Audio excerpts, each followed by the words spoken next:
Lamb stew with spring vegetables. So let me tell you where I'm up to. I cooked 1/4 pound of bacon in this big pot, just until it was crisp, and then I put it aside. And now what I'm doing is I'm browning 3 pounds of lamb shoulder, and I'm browning it in 2 batches, just so it gets a nice sear and ends up steaming instead of searing. So this is what you want it to look like, nice and brown. It's not cooked through, just nice and brown. So the second batch is done. I'm gonna add lots of garlic, 2 tablespoons of minced garlic. I want this to have lots of flavor. Next, I need 2 cups of beef stock. You can use canned beef stock. Lots of liquid. You want the lamb to cook in liquid. 1 cup of good red wine. I'm using a Côte de Rhône.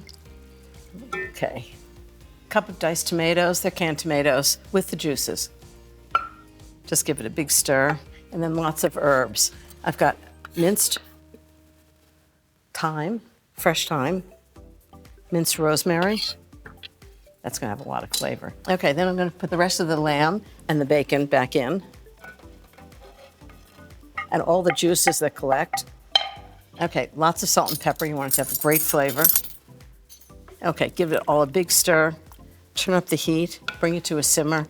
Okay, so I'm gonna show you what I'm gonna put in. First, I'm gonna put in potatoes.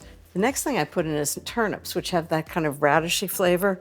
And the next thing is carrots. You can either scrub them or peel them. I like to cut them in big chunks on a diagonal. And the last thing is pearl onions. Actually, these are fresh onions that I blanched in water just to take the peels off, but I mean, you could really use frozen onions.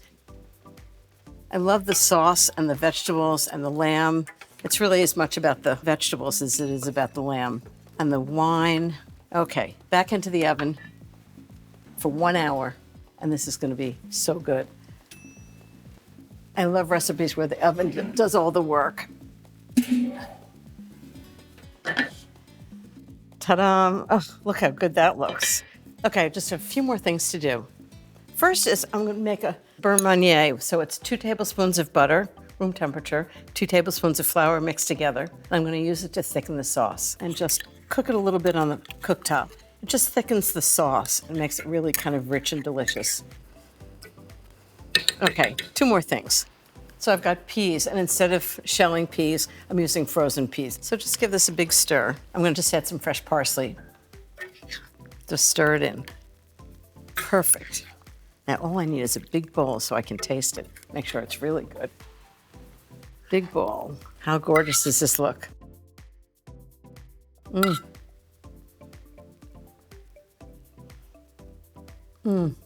Layers of flavor. Absolutely delicious. Most comforting food I know.